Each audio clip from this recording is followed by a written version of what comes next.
Padre Santo, te pido en el nombre de Cristo que nos ayudes esta noche. Señor, tú sabes que aún el predicador más elocuente, Señor,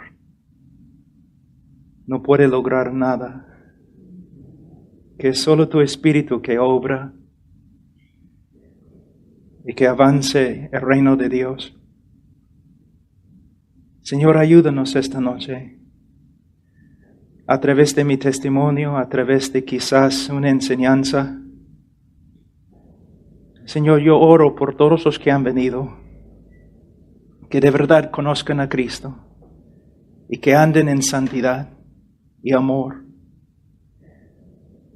De verdad, Señor, soy el hombre más débil que has llamado. Por eso te necesito más que ningún otro hombre, Señor. Ayúdanos. En el nombre de Cristo Jesús. Amén. Yo nací en Perú decimos chacra, en un rancho en los Estados Unidos, en Illinois, donde mi familia criaba vacas y caballos. Y yo era entrenador de caballos cuando yo tenía 11 años.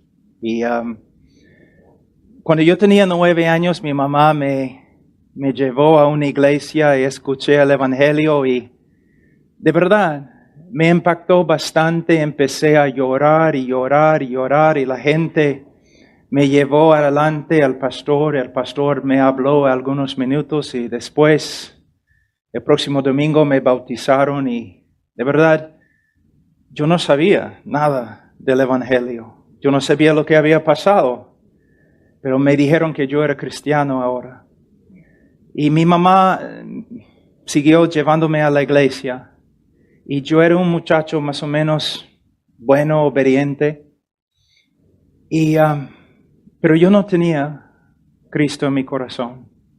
Yo no servía a Cristo. Yo no pensaba en Cristo. Solamente yo tenía una moralidad, porque mis padres me habían creado bien. Cuando yo tenía como por ahí 14 años, yo empecé a rebelarme bastante contra mi madre, contra mi padre, aunque mi padre era un hombre muy duro, muy duro. Y empecé a hacer un montón de cosas feas, malas en el colegio, y yo corría con los muchachos no muy buenos, y así era mi vida. Cuando yo tenía 17 años, yo era el líder del equipo de básquet y otras cosas, atleta. También yo estudiaba bastante en el colegio y yo sacaba buenas notas. Era presidente de la sociedad de honores y cosas así. Pero cuando yo tenía 17 años, mi papá y yo estábamos trabajando en el rancho, arreglando un cerco. Y estábamos hablando y caminando y trabajando y de repente él gritó bien fuerte. Y agarré a mi papá y caímos al suelo y él murió de un infarto ahí. En ese momento yo me di cuenta de algo muy importante, que los hombres mueren. Mi papá era mi héroe, era un hombre grande, fuerte, un éxito, un hombre muy inteligente. Teníamos un rancho, una casa bonita, caballos, vacas, un montón de cosas. Mi papá era un éxito. Pero ese día me di cuenta que no importa, los hombres mueren. Y yo sabía, si soy un hombre inteligente voy a morir. Si soy un hombre rico, voy a morir. Si un día encuentro a una esposa que amo, no importa, voy a morir. Si tengo hijos, voy a morir. Y en ese momento mi vida de verdad empezó a cambiar. Yo perdí esperanza y rumbo. Yo seguía con mis estudios y todo, pero yo siempre tomaba. Yo estudiaba toda la noche, todo el día, fin de semana, yo estaba tomando. Muchas veces pasando por exámenes, sacando buenas notas, pero borracho. Y me burlaba de todo. Porque yo pensaba, ninguna cosa tiene importancia, nada. Si llego a ser abogado, me fui a la Universidad de Texas para estudiar. Si llego a ser abogado y soy un éxito, no importa, voy a morir. Y en esa época también yo era pesista. No se nota ahora, pero en ese tiempo sí. Y yo tomaba bastantes drogas y esteroides. Y yo siempre andaba así, muy tenso, enojado, dispuesto a pelear. Y una noche en mi departamento en la Universidad de Texas, yo estaba ahí sentado en mi cama, como la 1 de la mañana, y yo estaba pensando así, yo tenía un montón de esteroides en mi mano, y yo estaba pensando, mi vida es un desastre. Y una palabra que yo repetía, mi vida es miserable, miserable, miserable, miserable. Y de repente alguien tocó el timbre de mi departamento. Yo estaba pensando, la 1 de la mañana. ¿Quién puede ser? Entonces abrí la puerta y era un joven que vivía cerca, en el mismo edificio vivía. Y era un joven, su primer año en la universidad. Era un chibolo más de ese tamaño, ¿no? Un flaquito. Y él estaba ahí en la puerta temblando así. Yo pensaba, oye, ¿qué te pasa? Y él me dijo, tengo que decirte algo. 1 de la mañana, ¿qué tienes que decirme? Bueno, probablemente me vas a pegar, me dijo. Yo le dije, probablemente que sí, te voy a pegar, 1 de la mañana. Entonces, él dijo, Dios me ha dado un mensaje para ti. Yo le miré, ¿qué? ¿Dios qué? Dios, 2 semanas, él me dijo, 2 semanas. Dios está diciéndome que debo venir aquí y contarte algo. Y yo pensaba de verdad que el joven era loco. Entonces, burlándome de él, yo le dije, ok, está bien. ¿Cuál es el mensaje de Dios para mí? Y él dijo, que eres miserable. Tu vida es un desastre. Y tú necesitas someter tu vida a Cristo. Entonces yo estaba pensando, pero hace 5 minutos yo estaba ahí en mi cama diciendo lo mismo. Ahora este chico me está diciendo lo mismo. Yo estaba pensando, quizás él estaba escuchando por la pared. Y entonces, él habló conmigo hasta las 4 de la mañana acerca de Cristo. Y yo le di todas las excusas, ¿no?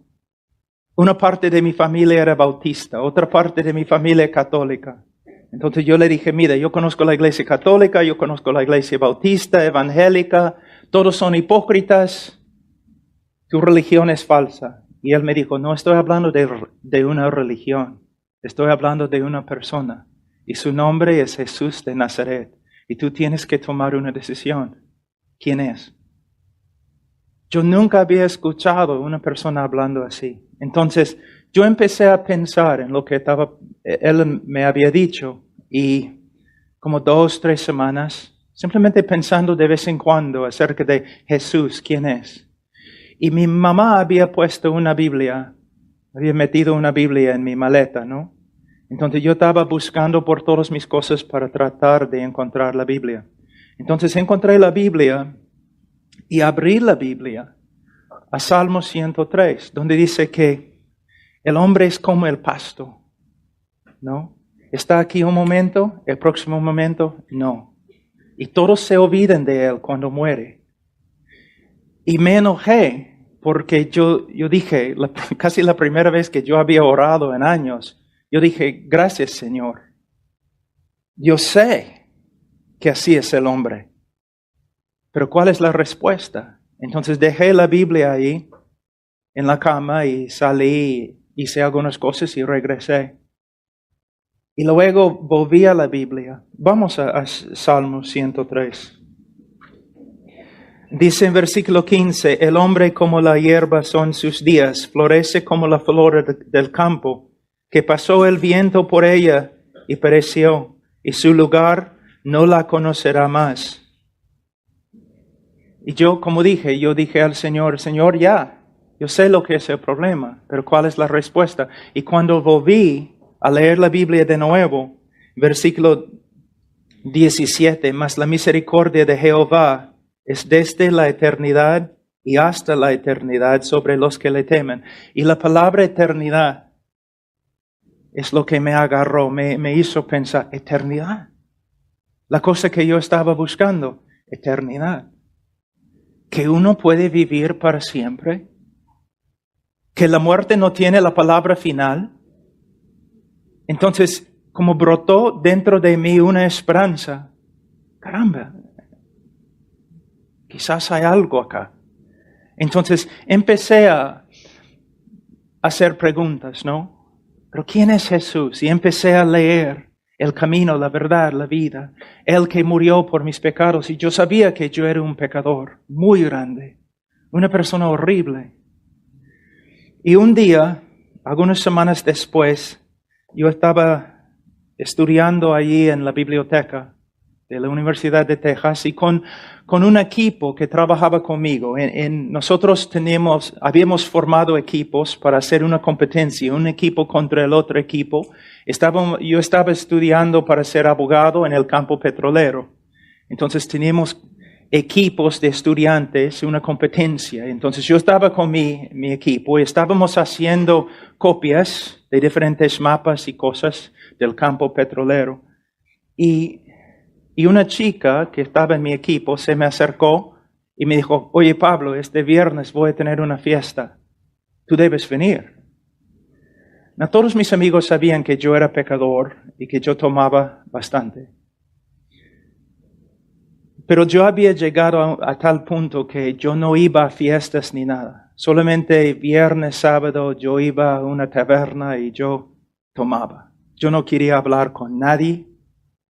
Entonces ella se me acercó y me dijo, ¿por qué no vienes a mi fiesta? Yo le dije que no voy a ir. Ella dijo, ¿por qué? Y les digo la verdad, yo no, sin pensar, yo le dije, no voy a ir a tu fiesta porque ahora yo creo en Cristo, soy cristiano, soy su discípulo y yo voy a seguir a Cristo. Y ella me miró así. Y todos mis amigos que estaban ahí estaban mirándome así. Y en ese momento es como una luz. ¡Pau! Y yo pensé, sí, es exactamente lo que voy a hacer. Yo creo en Cristo. Yo creo en Cristo. Yo creo en Él. Él murió por mí. Él me ama. Yo sé, mis pecados ya no están. Soy salvo. Tengo vida eterna. Yo sabía en ese momento que el Señor me había salvado.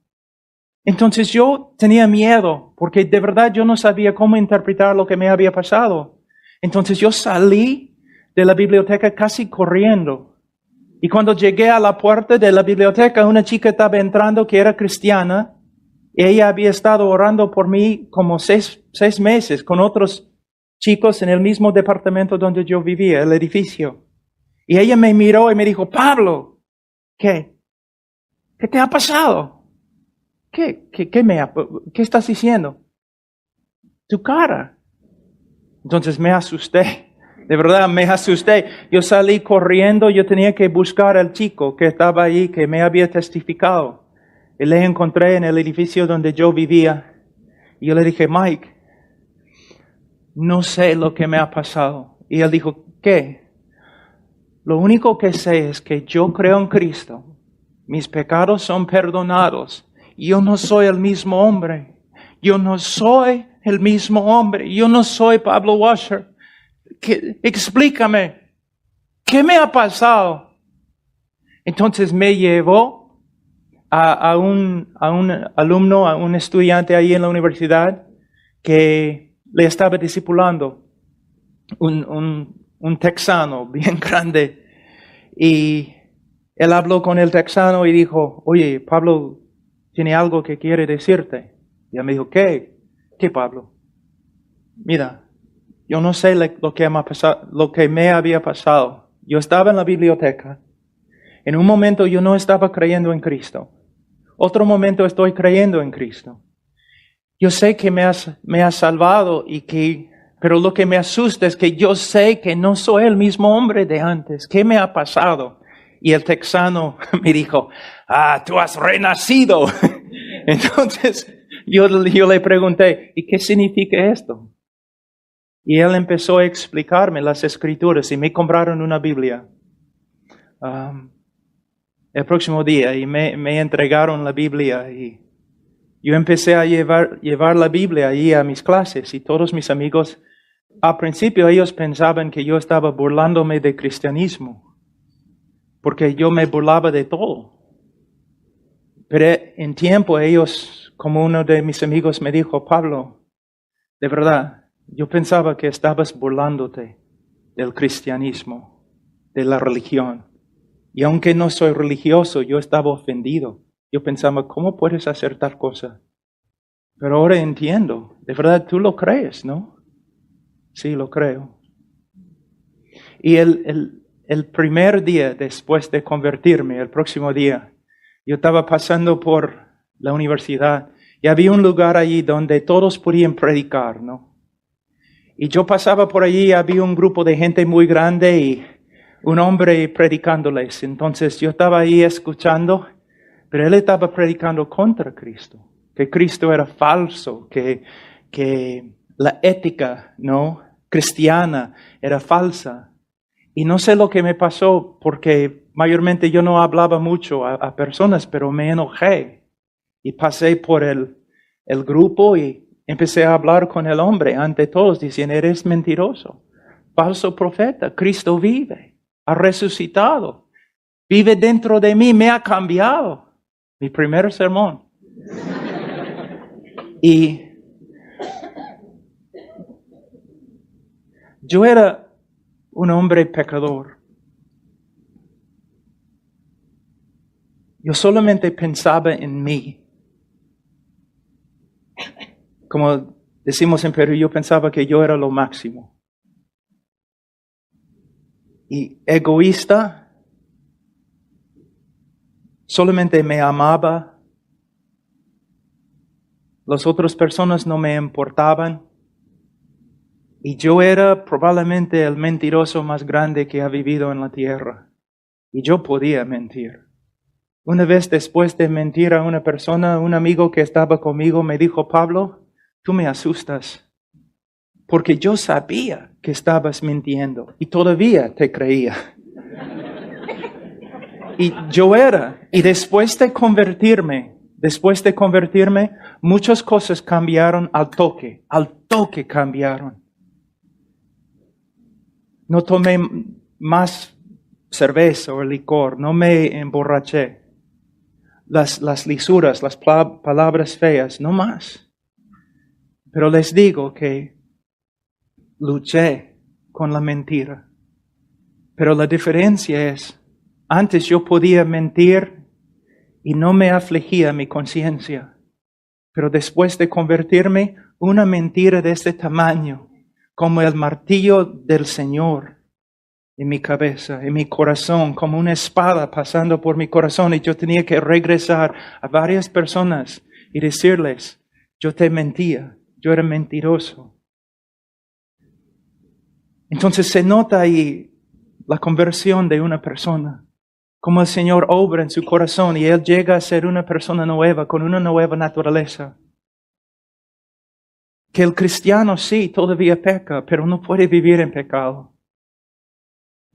Y ahora también el Espíritu Santo y la providencia de Dios obrando en su vida no permite que viva en pecado. Entonces, el Señor empezó en su amor y su sabiduría a disciplinarme. Como dice en Ezequiel 36, después de quitar el corazón de piedra y después de poner en su lugar un corazón de carne, el Señor también comenzó a limpiarme de mi idolatría y de mis inmundicias. Y hasta el día de hoy, si tú me preguntas, Pablo, describe tu vida cristiana. La providencia de Dios conformándome a la imagen de Cristo. Sea por medio de enseñanza, o sea por medio de disciplina, conformándome a la imagen de Cristo. Entonces me convertí y empecé a crecer Después de como un año caminando con el Señor, yo empecé a predicar en las calles. Bueno, quizás no puedo decir predicar, intentar. Yo intentaba predicar en las calles, pero yo tenía tanto miedo. De verdad, aunque yo tenía músculos y todo, yo tenía miedo de todos. Y como una cobardía increíble. A veces yo iba a lugares donde todos los estudiantes estaban tomando y todo, y caminaba toda la noche en la calle sin entregar un folleto porque yo tenía tanto miedo.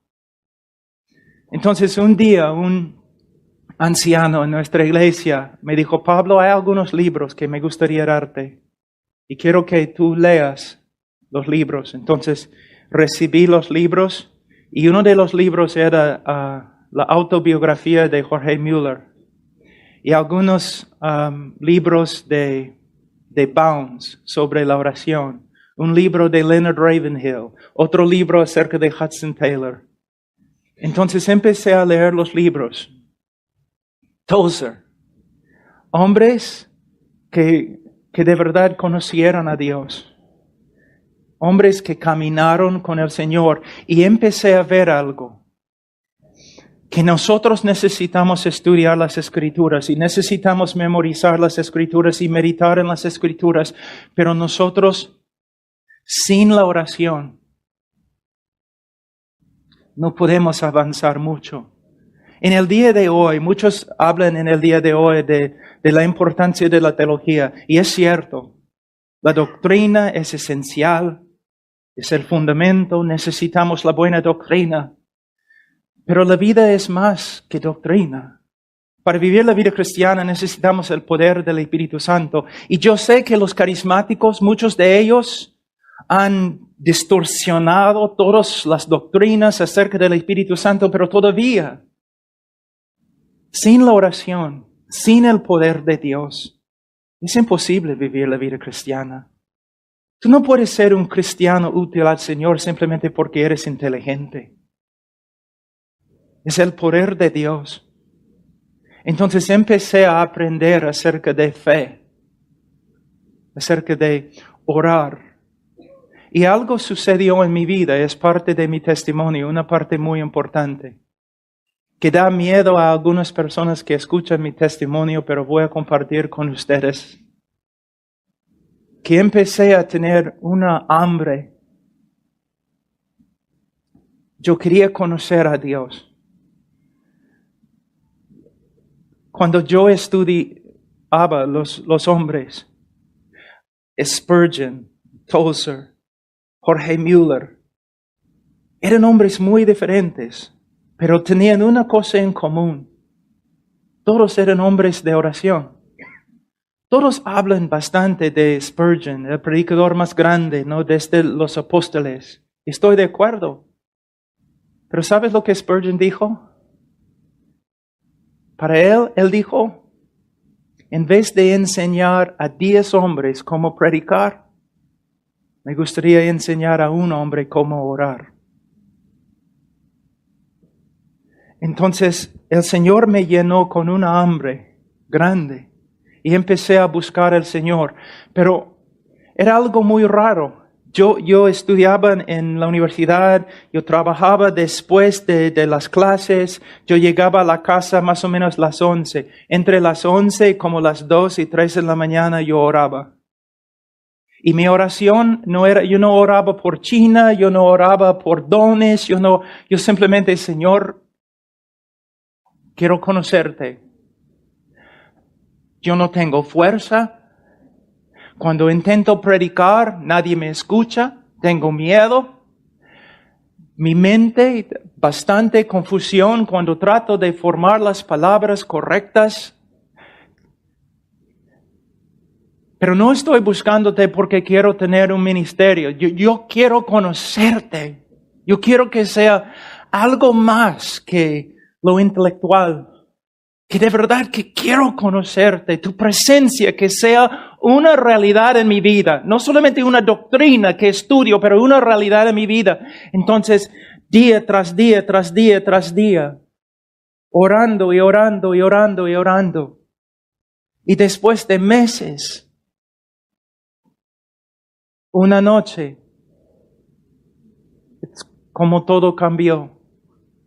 Me da tanta pena cuando yo escucho los testimonios de algunos de cómo no el Señor llegó y hablaron en lenguas y un montón de cosas, porque lo que dicen no es bíblico, no es bíblico.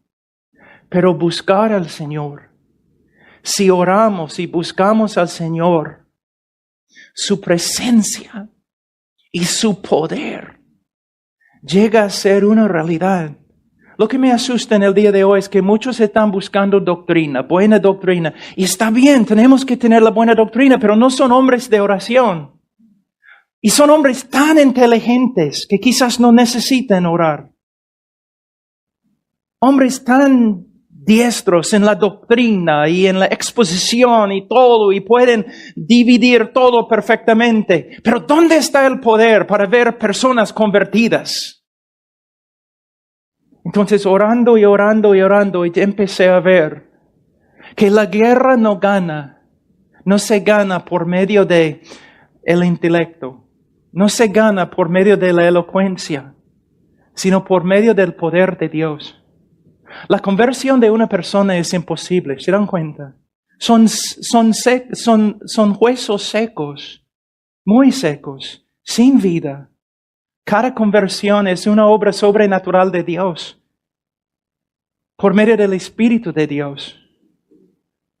Una manifestación del poder de Dios. Entonces yo me di cuenta que no soy el hombre más inteligente. No soy el hombre más elocuente. No puedo ordenar las cosas muchas veces en mi propia cabeza, pero cada hombre puede orar. Cada mujer puede orar. Y no importa cuál sea el obstáculo en nuestra vida, el Señor puede vencer el obstáculo por medio de la oración. Por medio de la oración. Algunos de ustedes han venido aquí porque han escuchado mis prédicas en YouTube. Pero ¿se dan cuenta que yo no soy el hombre más inteligente? Se nota fácilmente, ¿no? O elocuente. Algunas personas después de conocerme, ¿saben lo que dicen? De verdad, me han dicho miles de veces: Pablo, después de estar contigo, ¿no? Algunas horas, yo no entiendo. Porque yo no veo nada especial. Claro. Mira, ¿sabe lo que mi deseo para ustedes? Es que reconozcan la imposibilidad de la vida cristiana. Que reconozcan la imposibilidad del ministerio. Y que se dediquen a una vida de oración. Algunos de ustedes que son predicadores o van a ser predicadores, tantas palabras, tantos sermones. Pero tengo una pregunta. ¿Hay manifestaciones del poder de Dios? Algunos de ustedes que no son predicadores son padres, son madres, esposos. Hay conflictos, hay problemas. Pueden recibir consejos, un montón de cosas, pero si solamente pudieran aprender a ponerse de rodillas y buscar al Señor, no 10 minutos, no 15 minutos, no una hora, sino hasta que el Señor se levante y obre y solucione el problema. La oración. Cuando fui al Perú, después de predicar allí algunos meses, yo salí no de un seminario como lo que ustedes tienen acá. Yo salí de un seminario más o menos liberal. Y yo, de ninguna manera, yo estaba preparado para ir al campo misionero. Y empecé a predicar. El Señor de verdad me usó, personas se convirtieron. Pero yo podía ver también que había problemas con el evangelio que yo predicaba, con mi manera de tratar a las personas que venían a mí, mi capacidad de aconsejar y todo, que de verdad, aunque yo sabía muy bien griego y hebreo, yo no había estudiado la Biblia mucho. Entonces empecé a estudiar la Biblia en Perú. Y por medio de simplemente dedicarme al estudio de la Biblia, yo empecé a ver algo, que no solamente la Biblia es inspirada, sino la Biblia también es suficiente. Que todo lo que necesitamos para la vida cristiana y todo lo que necesitamos para el ministerio se encuentra en las Escrituras. No la psicología, no la sociología, sino la Biblia. Y mientras yo estaba estudiando la Biblia, algo me sucedió también. Yo empecé a ver algo. Que la necesidad más grande en el cristianismo es un conocimiento verdadero y bíblico acerca de Dios. ¿Quién es Dios? Y un conocimiento bíblico acerca de quién es el hombre. Y un conocimiento bíblico acerca de lo que Dios ha hecho por nosotros en la persona y obra de Jesucristo en la cruz del Calvario. Y entender las doctrinas de las Escrituras y por medio de ellas andar de una manera que agrada a Dios. Tengo una pregunta para ustedes. Eso es lo que siempre digo a los jóvenes que han salido de los seminarios o las universidades bíblicas. ¿Cuánto tiempo, cristiano, cuánto tiempo has estudiado la doctrina de Dios? ¿Cuánto tiempo has estudiado los atributos de Dios? Muchos de ustedes están pensando, mirando así. Casi nunca. ¿Cuál es el conocimiento más importante del cristiano? El conocimiento de la persona de Dios. Un joven va a una universidad bíblica, a un instituto bíblico.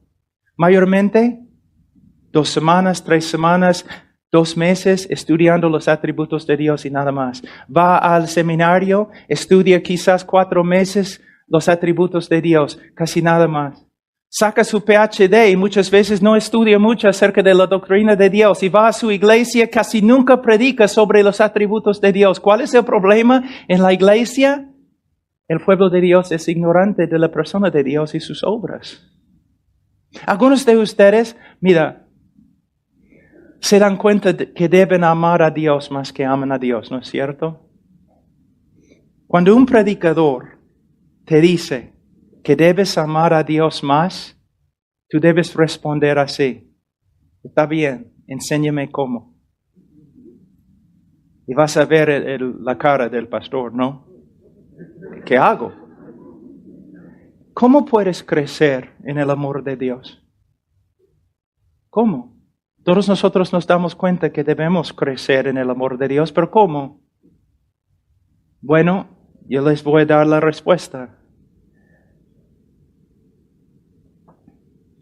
Yo soy casado ahora 21 años con mi esposa, Charo. Yo la amo mucho más ahora que cuando nos casamos. ¿Por qué? Porque yo conozco más de sus virtudes. Y sus virtudes me animan a amarla más. Lo que puedo ver de ella resulta en más amor en mi corazón por ella.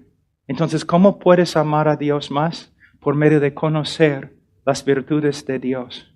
Por medio de crecer en tu conocimiento de Él.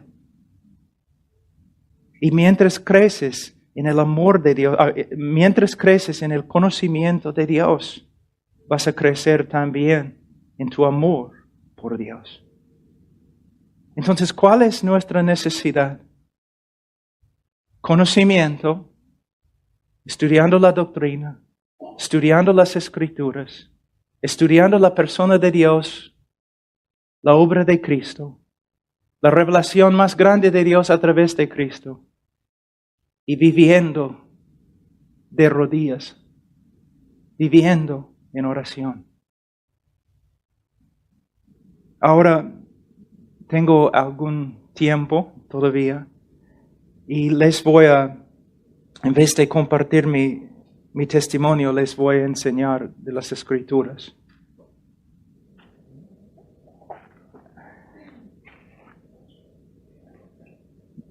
En un grupo de este tamaño, algunos de ustedes son de la iglesia, creo que está acá, otros han venido de otras iglesias. Tengo una pregunta, ¿eres cristiano? ¿Conoces al Señor? Que tengo una pregunta, ¿cómo sabes? Porque te das cuenta que más que 60% de los norteamericanos se creen cristianos. Entonces, ¿cómo sabes que eres cristiano? ¿Te das cuenta que muchas personas en el día de hoy se creen cristianos porque una vez en su vida oraron una oración pidiendo que Cristo entrara en su corazón y ahora piensan que son cristianos? ¿Cuál es la base de tu confianza de que eres cristiano? Ahora vamos a ver en las Escrituras. Vamos a ir a 1 de Juan capítulo 5. Él dice en 1 de Juan capítulo 5, versículo 13, estas cosas os he escrito a vosotros que creéis en el nombre del Hijo de Dios, para que sepáis que tenéis vida eterna y para que creáis en el nombre del Hijo de Dios. Ahora, en el Evangelio de Juan, Él nos dice el propósito de lo que escribió, para que todos creyeran en Cristo, que Él es el Salvador del mundo, el Hijo de Dios. Ahora Él nos dice por qué ha escrito 1 de Juan. Para dar confianza o seguridad de salvación a los que de verdad creen. Ahora, ¿cómo va a hacerlo? Va a hacerlo por medio de darnos varias pruebas. Y nosotros podemos comparar nuestras vidas a lo que Juan ha escrito acá para ver si de verdad tenemos vida eterna. Esta noche no tenemos tiempo para estudiar todo el libro, pero vamos a pasar por algunas pruebas muy importantes. Juan va a darnos algunas características de lo que es un cristiano verdadero y tú debes comparar tu vida a lo que Juan dice. Vamos a empezar en capítulo 1.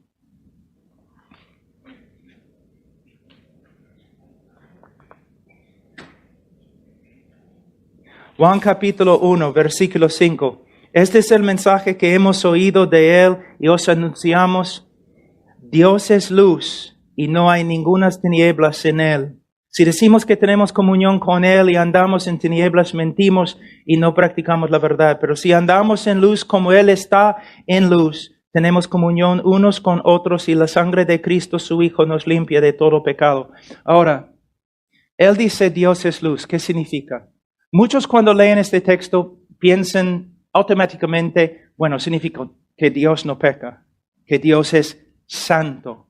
Y la idea se encuentra allí, pero yo quiero que tú pienses en otra cosa.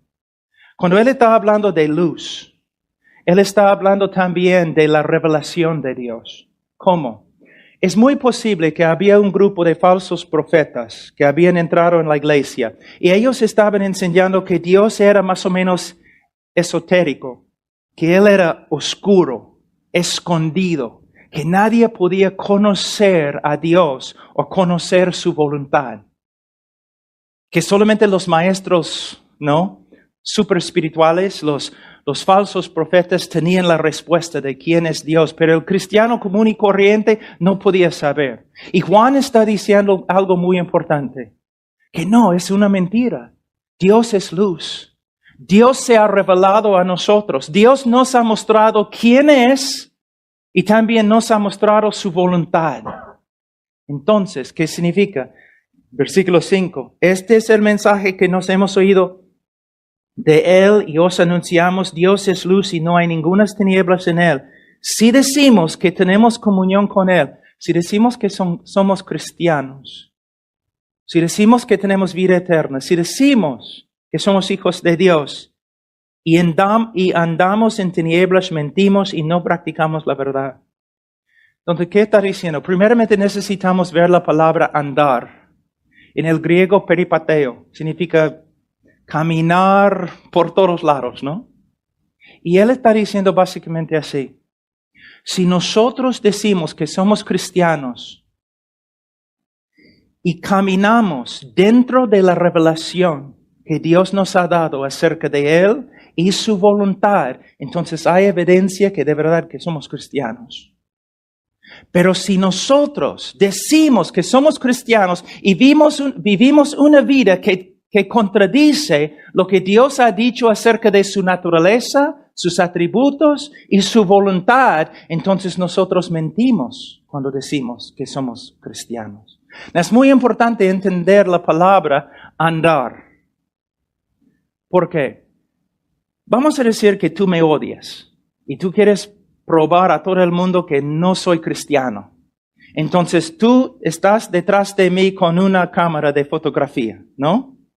Y un día tú me ves saliendo de mi casa enojado, yo pateo el gato, grito, y en este momento tú vas así, ¡pah!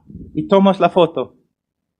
Y luego tú muestras la foto a todos en el internet diciendo, ve, allá ves, Pablo Washer no es cristiano. ¿Puedes ver su pecado? Pero de verdad no es lo que has hecho. No es evidencia de nada. Tú simplemente has tomado una foto de un momento en mi vida que no demuestra si soy cristiano o no soy cristiano. Pero si tú me sigues todos los días con una cámara de video, todos los días, un año, mostrando toda mi vida en casa, mi vida en la iglesia, mi vida privada, ahí sí se nota mi estilo de vida. Y Juan está hablando de un estilo de vida. Entonces mi pregunta para ti esta noche es, ¿cómo es tu estilo de vida? ¿Tú estás viviendo de acuerdo con lo que Dios nos ha mostrado acerca de sí mismo y su voluntad? ¿O tú vives de una manera que contradice lo que Dios nos ha dicho acerca de su persona y su voluntad? ¿Cómo vives? Tu estilo de vida. Si comparo tu vida con la vida de un incrédulo, ¿voy a ver una diferencia? Juan dice que los cristianos verdaderos van a tener un estilo de vida que demuestra que están caminando en la revelación de Dios. Aquí es un problema. Si tú dices, bueno, yo no sé porque nunca leo la Biblia. Juan va a hablar de esto en algunos minutos en el capítulo 2. Pero la primera característica de un creyente es, él camina. Su estilo de vida se conforma a lo que Dios nos ha mostrado acerca de su persona, es santo, y acerca de su voluntad. ¿Cómo andas tú? No me importa lo que digas con la boca, ¿cómo andas tú? Ahora, la segunda característica, versículo 8. Si decimos que no tenemos pecado, nos engañamos a nosotros mismos y la verdad no está en nosotros. Si confesamos nuestros pecados, Él es fiel y justo para perdonar nuestros pecados y limpiarnos de toda maldad. Si decimos que no hemos pecado, le hacemos a Él mentiroso y su palabra no está en nosotros. ¿Qué significa? Bueno, una de las características principales de un cristiano verdadero es que él reconoce el pecado en su vida, confiesa su pecado y se arrepiente de su pecado. Es lo que Cristo quería decir cuando Él dijo, bienaventurados los que lloren. Los que reconocen su pecado. ¿Qué significa confesión? Confesión proviene de la palabra griega homologeo. ¿Y qué significa? Significa hablar la misma cosa. Entonces, ¿qué significa? Soy un creyente, estoy leyendo las Escrituras y yo veo algo en las Escrituras que me contradice, que demuestra mi pecado, Quizás mi impaciencia con mi esposa, mi enojo con mis hijos. La Escritura me muestra. O un hermano viene a mí y me dice, Pablo, yo estoy observando tu vida y yo puedo ver que tienes impaciencia con tu esposa. O simplemente el Espíritu Santo, ¿no? Impresiona mi corazón, me habla a través de las Escrituras. Pablo, has pecado. Eres impaciente. Confesiones cuando yo hablo lo mismo. Confesiones cuando yo digo, Señor, lo que tú dices acerca de mí es verdad. Y no doy ninguna excusa. Lo que tú dices de mí es verdad. Una de las características principales del creyente es que él reconoce su pecado. Él confiesa su pecado. Él se arrepiente de su pecado. Y la vida cristiana es como, creo que la palabra en español, una paradoja, en que de una forma somos un pueblo que llora, pero a la vez somos el pueblo más alegre del mundo. ¿Y cómo puede ser? Así es, mira, cuando Jesús dijo en Marcos capítulo 1, versículo 15, ¿no? Que el evangelio, creo en español, el evangelio ya, el reino ha llegado. El Evangelio se ha predicado, que todos deben arrepentirse y creer el Evangelio. Arrepentirse y creer se encuentra en el tiempo presente en griego. Entonces, él está hablando de un estilo de vida, que la vida cristiana es el arrepentimiento continuo y fe continuo. ¿Y cómo funciona? Bueno, funciona así. Soy un incrédulo y un día alguien me predica el Evangelio. Entonces, a través de la revelación, la iluminación del Espíritu Santo, yo veo a Dios como nunca. Yo veo su santidad, yo veo su justicia. Y a la luz de su justicia y su santidad, yo veo mi pecado. Y yo me quebranto como nunca. Tristeza. Pero no una tristeza hacia la muerte. Porque mientras me arrepiento, también Dios me revela su gracia a través de Cristo y yo encuentro el perdón en Él.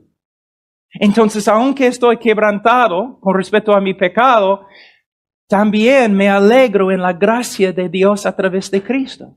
Ahora soy cristiano y mi vida es una continuación de lo que yo he descrito. ¿Cómo? Mientras estoy creciendo como un creyente, yo estoy viendo más y más de quién es Dios, más y más de su santidad, de su justicia. Y también veo más y más de mi pecado, mis fallas. ¿Y qué pasa? Mi quebrantamiento es más y más profundo, pero a la vez estoy viendo más y más de la gracia de Dios. ¿Y qué pasa? Más y más gozo, no en mí mismo, no en mis obras, sino en quién. En Dios y la gracia que Él me ha revelado a través de su Hijo Jesucristo. Entonces, esa es la vida cristiana. En Rumania, los cristianos, cuando la gente quiere burlarse de los cristianos, dicen que ellos son los arrepentidos. Pero así son los creyentes. Pero muchos se arrepienten sin esperanza, porque no conocen a Cristo, solamente ven su pecado. Pero nosotros, los cristianos verdaderos, siempre estamos arrepintiéndonos, pero a la vez siempre estamos creciendo en gozo, porque nuestra confianza en Cristo crece. Entonces, una característica del cristiano verdadero es que siempre está reconociendo su pecado. Siempre está confesando su pecado. Ahora vamos a otra característica.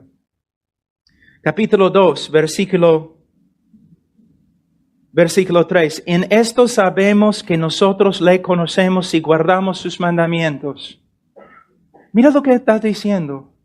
¿Cómo sabemos que somos creyentes? Porque guardamos sus mandamientos. Ahora quizás estás pensando, entonces Pablo, ninguna persona puede tener esperanza porque todos nosotros fallamos en la obediencia. Pero tienen que darse cuenta de nuevo que él está hablando de ¿qué? Un estilo de vida. Voy a explicarlo así. Muchas personas vienen a mí diciendo, Pablo, yo tengo una nueva relación con Dios. Entonces yo siempre les pregunto, entonces, ¿tienes una nueva relación con el pecado? Porque si no tienes una nueva relación con el pecado, si tu relación con el pecado no ha cambiado, tu relación con Dios no ha cambiado. También les pregunto, tú dices que tienes una nueva relación con Dios, gloria a Dios, pero ¿tienes una nueva relación con sus mandamientos? Porque si no tienes una nueva relación con sus mandamientos, no tienes una nueva relación con Él. Entonces, ¿qué está diciendo? Que el creyente verdadero tiene, de verdad, una nueva relación con los mandamientos de Dios. ¿Un incrédulo piensa en los mandamientos de Dios? No. ¿El incrédulo ve la importancia de los mandamientos? No. Cuando un incrédulo desobedece los mandamientos de Dios, ¿se quebranta? No. Pero el creyente, sí. Ahora, el creyente quiere saber lo que Dios ha mandado. El creyente quiere conocer la voluntad de Dios. El creyente quiere obedecer a Dios. El creyente crece en su poder de obedecer a Dios. Y cuando el creyente no obedece a Dios, se arrepiente. Ahora tengo una pregunta para ti. ¿Cuál es tu relación? Describe tu relación con la palabra de Dios.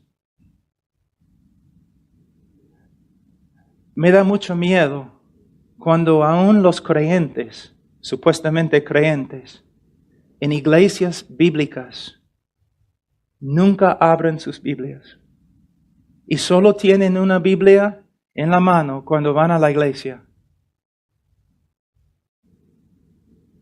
Cuando escuchamos estas cosas, debemos tener miedo. ¿Te das cuenta? Si la única relación con la palabra de Dios que tú tienes es domingo, no. Somos nuevas criaturas. Tenemos un nuevo corazón con nuevos deseos.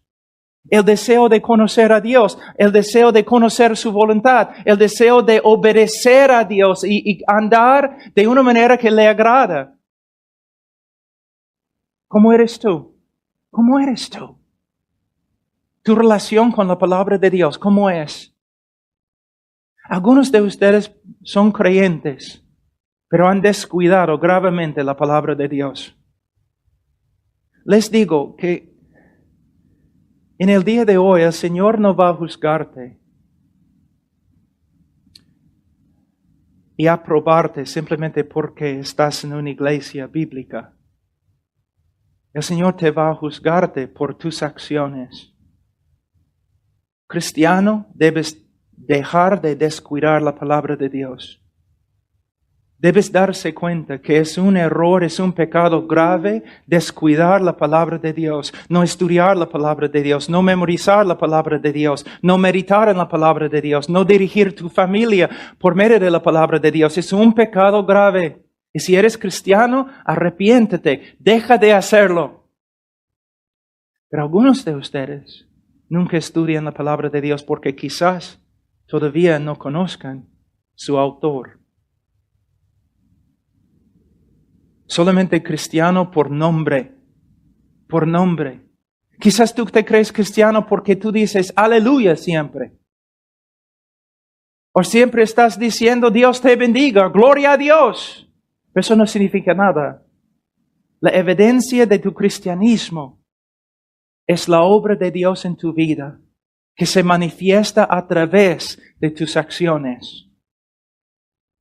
Entonces, el cristiano verdadero, él quiere saber lo que Dios ha dicho, quiere obedecer a Dios y se arrepiente cuando no obedece a Dios. Ahora vamos a versículo 6, capítulo 2, versículo 6. El que dice que permanece en él debe andar como él anduvo. Y tú dices, ¿quién anda como Cristo anduvo? ¿Cómo puede esto ser una característica del cristianismo verdadero? De nuevo, tienes que pensar en el estilo de vida. Estilo de vida. Ahora, ¿cómo? Les voy a dar una ilustración. Cuando yo era niño, Yo quería ser como mi papá, de verdad. Yo quería ser como él. Yo hacía todo como él. Él era muy grande, yo un chibolo de ese tamaño. Pero yo quería ser como él. Y nosotros en el invierno teníamos que dar agua a las vacas, a los caballos, porque el lago estaba totalmente congelado. Entonces mi papá era un hombre tan grande y fuerte, no un balde así de agua, otro balde así de agua, y caminando así por la nieve, ¿no? Y yo era más o menos ese tamaño, pero yo quería ser exactamente como él. Entonces yo agarraba también el agua así, con las dos manos, levantando así. Y yo trataba de poner mi pie en sus, creo que pisadas, ¿no? Huellas, así, caminando. Como una araña borracha, ¿no? Una persona mirándome había pensado, este chico está loco. Este niño no puede ser como su papá. Pero nadie había dudado que yo quería ser como él. Se notaba en mi estilo de vida, aunque yo no podía alcanzar la fuerza de mi papá, yo no podía hacer lo que él hacía, como él hacía perfectamente. Se notaba que yo, en mi corazón, mi deseo más grande era imitar a mi papá. Tengo una pregunta. Cuando una persona te mira, está pensando, caramba, este hombre quiere imitar a Jesús. O quieres imitar a una estrella de cine, o un futbolista, o un hombre rico, o un hombre mundano, o una chica mundana y famosa. ¿A quién estás imitando? Mira, no estoy predicando solamente para predicar, ¿te das cuenta? Estoy preguntándote, ¿a quién estás imitando? Tú tienes que contestar la pregunta. Si una persona está observando tu vida, ¿qué va a decir de ti? Va a decir, caramba, este hombre, estudiando la Biblia, tratando de caminar de una forma diferente, todos se burlan de él, pero él sigue adelante. ¿Qué van a decir de ti? ¿O no van a reconocer ninguna diferencia entre tú y los incrédulos alrededor de ti? Personas pueden ver de verdad que el deseo más grande en tu corazón es imitar a Cristo. Y también para los cristianos aquí, para los estudiantes y los teólogos, algo muy importante aquí. De nuevo, no es solamente pensar correctamente, es actuar correctamente. Había un problema durante la Reforma. Los reformados por acá y se puede decir, los anabaptistas por acá. Los reformadores solamente estaban pensando en credos y doctrinas correctas y a veces no estaban pensando en su comportamiento. Muchos de los anabautistas no pensaban bien en la teología para nada, pero estaban tratando de imitar a Cristo. En tiempo, estos hombres, algunos tenían conocimiento, pero no tenían vida. En tiempo, estos hombres, algunos llegaron a ser legalistas, tratando de imitar a Cristo sin la gracia de Dios. Nosotros como cristianos debemos ser personas que estudian bien la doctrina, pero también con la meta de imitar a Cristo, de ser como Él, y especialmente con las personas más cercanas. Yo puedo ser muy piadoso ante ustedes, pero ante mi esposa es otra cosa.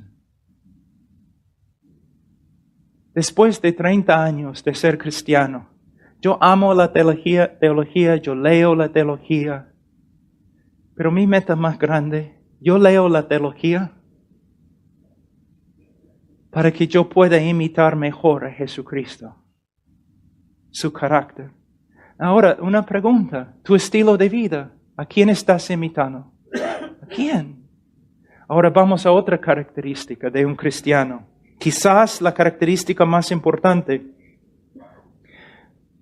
Dice en capítulo 2, versículo 8, o versículo 7, hermanos, no os escribo mandamiento nuevo, sino el mandamiento antiguo que habéis tenido desde el principio. Este mandamiento antiguo es la palabra que habéis oído desde el principio. Sin embargo, os escribo un mandamiento nuevo que es verdadero en él y en vosotros, porque las tinieblas van pasando y la luz verdadera ya alumbra. Juan, ¿qué estás diciendo? ¿Estás escribiendo un mandamiento antiguo? ¿Y no estás escribiendo un mandamiento antiguo? ¿Es antiguo? ¿Es nuevo? ¿Qué estás diciendo, Juan? Básicamente, él va a hablar del mandamiento de amar. Y lo que él está diciendo es, este mandamiento ha existido desde el comienzo. Podemos ver el amor de Dios desde el comienzo de las Escrituras, especialmente en el libro de Deuteronomio. Es un mandamiento antiguo, entonces, pero también es un mandamiento nuevo. ¿Cómo? Una nueva revelación de Dios a través de la persona y obra de Cristo. Dios siempre nos ha dicho que debemos amar, pero con la llegada del Mesías, con la llegada de Cristo, con la luz que venía con Él, ahora podemos ver el amor de Dios y el amor que nosotros debemos imitar en una luz totalmente diferente, más grande, más superior. Cristo nos ha mostrado de verdad cómo debemos amar. Ahora Él dice, versículo 9, el que dice que está en la luz y aborrece a su hermano está todavía en tinieblas. El que ama a su hermano permanece en la luz y en él no hay tropiezo. Pero el que aborrece a su hermano está en tinieblas y anda en tinieblas y no sabe a dónde va porque las tinieblas le han cegado los ojos. ¿Ustedes se dan cuenta cuántas veces Juan se repite? ¿Por qué? Cuando un judío quiere enfatizar algo, aunque esté escribiendo en griego, él se repite. Él está diciendo, escúchame, si tú dices que amas a Dios, pero aborreces a tu hermano, tú no amas a Dios. Si tú amas a tu hermano, es evidencia que amas a Dios. Now, la pregunta es, ¿quién es nuestro hermano? El fariseo preguntó, ¿no? El escriba, el abogado preguntó, ¿quién es mi prójimo? Bueno, en ese momento Jesús estaba diciendo todos. Pero aquí cuando Juan dice hermano, él está hablando específicamente acerca de otros cristianos. Una de las evidencias más grandes del cristianismo verdadero es que tú amas a los otros creyentes. Tú quieres estar con ellos. Tú quieres tener comunión con ellos. Tú quieres servir a ellos con obras prácticas. Por eso, a veces yo escucho a personas diciendo, bueno, yo soy creyente, pero ellos no son parte de ninguna iglesia y siempre hablan de los demás como hipócritas. Yo no voy a la iglesia, yo soy creyente, pero yo no voy a la iglesia porque la iglesia está llena de hipócritas. Una persona que habla así, está haciendo la obra de su padre, el diablo. De verdad. Porque está diciendo exactamente lo que el diablo dice. Antes de ser cristiano, en el gimnasio donde yo hacía ejercicios, había una iglesia enfrente y una calle muy pequeña, ¿no? Como quizás 4 metros y ahí la iglesia. Y los miércoles, cuando los cristianos llegaban a la iglesia, yo abría todas las ventanas del gimnasio y la puerta, y yo tocaba la canción de AC/DC, Highway to Hell, el camino al infierno, burlándome de ellos. Pero ¿sabe qué? El momento que me convertí, yo quería estar con las personas de las cuales yo me burlaba. ¿Te das cuenta? El apóstol Pablo, él quería matar a los cristianos. Pero no podemos encontrar a ningún hombre que ama al pueblo de Dios como Pablo amaba al pueblo de Dios después de su conversión. En las Escrituras, nuestra relación horizontal con la iglesia es evidencia de nuestra relación vertical con Dios. Ahora, les voy a llevar a Mateo un ratito. Mateo 25.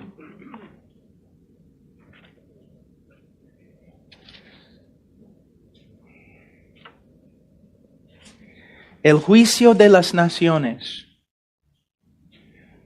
Si hay un texto en el Nuevo Testamento que ha sido distorsionado, es este texto. Distorsionado horriblemente. Vamos a leer.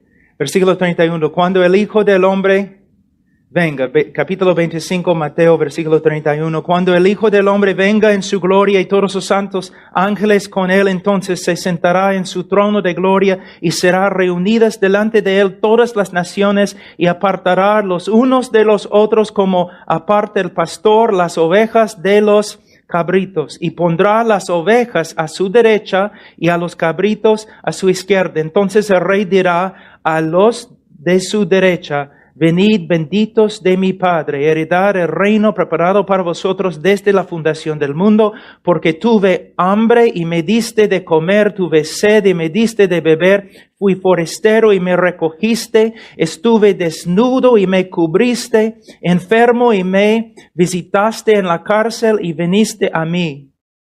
Entonces los justos le responderán diciendo: Señor, ¿cuándo te venimos hambriento y te sustentamos, o sediento y te dimos de beber? ¿Y cuando te vimos forastero y te recogimos, o desnudo y te cubrimos? ¿O cuando te venimos enfermo y en la cárcel y venimos a ti? Y respondiendo el rey les dirá: de cierto os digo que en cuanto lo hicisteis a unos de estos mis hermanos más pequeños, a mí lo hiciste. ¿Cómo ha distorsionado este texto el mundo evangélico? Por medio de decir lo siguiente: usando este texto para probar que debemos tener ministerios de evangelismo en la cárcel. Usando este texto para decir que debemos hacer obras sociales, dando ropa a los pobres, comida a los que no tienen comida. Hermanos, como cristianos debemos hacer eso. Pero no es lo que este texto significa. ¿Qué significa? Cristo no está diciendo: yo era un asesino en la cárcel y no viniste a visitarme. No está diciendo eso. Entonces, ¿qué está diciendo? Les voy a dar una ilustración. Vamos a decir que estamos en la ciudad de Roma hace casi 2000 años. Y somos una iglesia y estamos reuniéndonos en un lugar escondido en el bosque, fuera de Roma, ¿ya? Entonces, estamos allí cantando, adorando al Señor, pero el culto termina y cada uno de nosotros regresa a su casa en la ciudad de Roma tomando diferentes caminos, porque nosotros sabemos que es una cosa ilegal que estamos haciendo. ¿Se dan cuenta? Entonces, tú vas a tu casa y como a las 4 de la mañana, alguien empieza a tocar la puerta así, violentamente. Tú abres la puerta y es un hermanito asustado. Tú dices: hermano, ¿qué pasa? Mira, cuando estábamos regresando, 2 de los hermanos fueron capturados por los soldados y fueron llevados a la cárcel, allí en Roma. Entonces tenemos que hacer algo. Entonces toda la iglesia regresa inmediatamente al bosque, están ahí reunidos. Entonces un pastor se levanta y dice: hermanos, 2 de nuestros hermanos han sido llevados a la cárcel, seguramente pegados, ahora están allí desnudos, no tienen comida, no tienen medicina, no tienen nada, tenemos que hacer algo. Entonces un joven se levanta y él dice: pero pastor, yo voy. Y un anciano se levanta y dice: joven, un ratito, tú no entiendes. Si tú lleves cosas, si tú vas y tú ministras a los hermanos en la cárcel, los soldados también te van a reconocer, te van a pegar, te van a quitar la ropa, te van a meter de nuevo con ellos en la cárcel. Entonces, el joven dice: pero tenemos que hacer algo. Y el anciano dice: por supuesto, tenemos que hacer algo. Ahora, yo soy anciano, tengo muchos años, yo quiero llevar las cosas.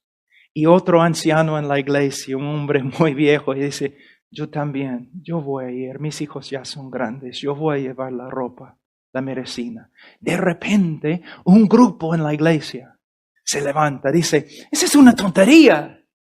Ustedes no pueden ir allí porque ustedes van allí también, van a venir y capturar a todos nosotros. Ustedes son fanáticos. Mira, no están allí, no hay ninguna cosa que podemos hacer. Y el anciano dice, no, tenemos que ir a los mandamientos de Cristo. Y el grupo dice, ustedes ya estamos hartos. Ustedes son fanáticos. Nosotros vamos a dejar esta congregación. Renuncian su fe, renuncian la congregación y se van, regresan a Roma. Pero los hermanos verdaderos van a su casa. Todos son pobres. Comienzan a buscar dinero, medicina, ropa. Regresan al bosque. 2 o 3 hombres ya han decidido ir. Los hermanos oren por ellos y ellos van a la cárcel. Es lo que Jesús está diciendo acá. La evidencia de que de verdad somos creyentes es el amor que demostramos a los hermanos en Cristo. Hermanos, en el nuevo pacto, amor no es una cosa. Se puede decir que es todo. Amor. Tengo una pregunta para ti. Yo sé que quizás vayas a una iglesia, pero amas.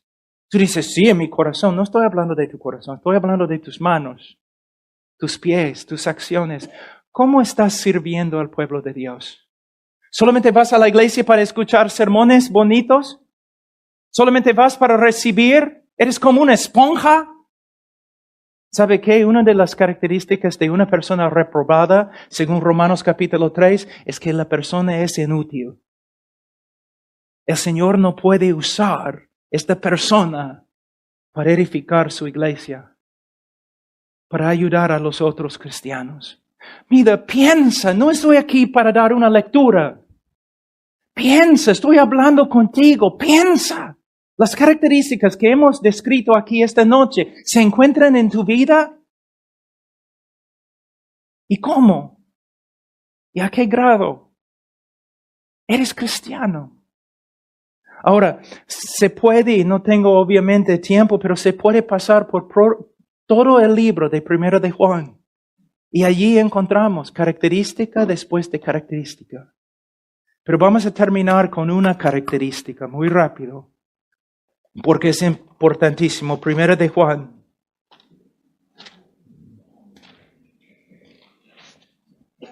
Capítulo 5, versículo 12. A versículo 11 se puede.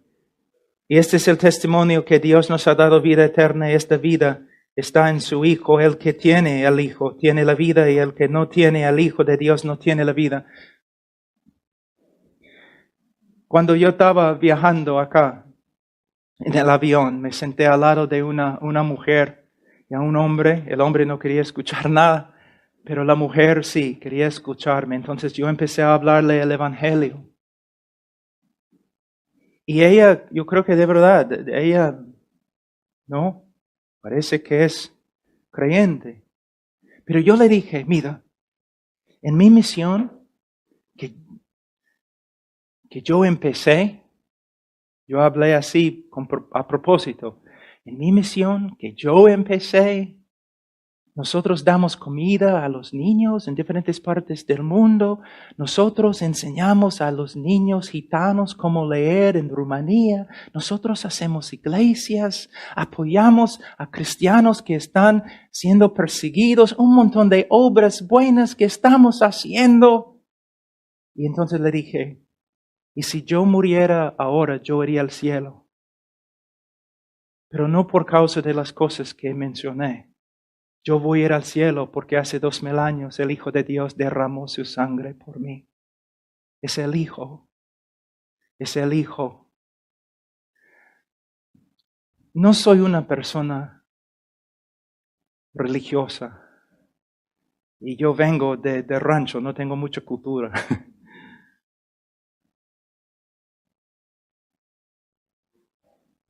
Pero es el amor de Cristo que me tiene como un cautivo, como un esclavo.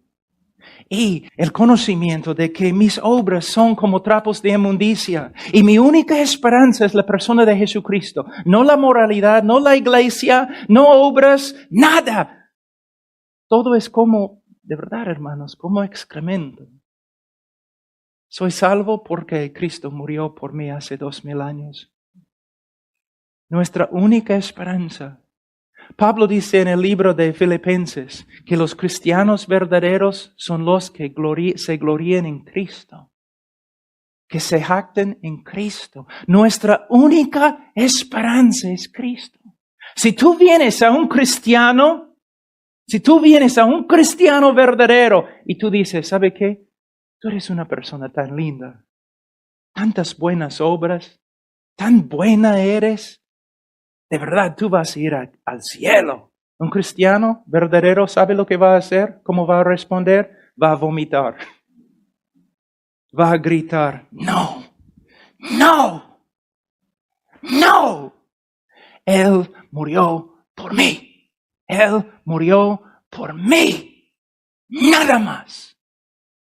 Nada más. Me salva no por causa de mí, sino a pesar de mí.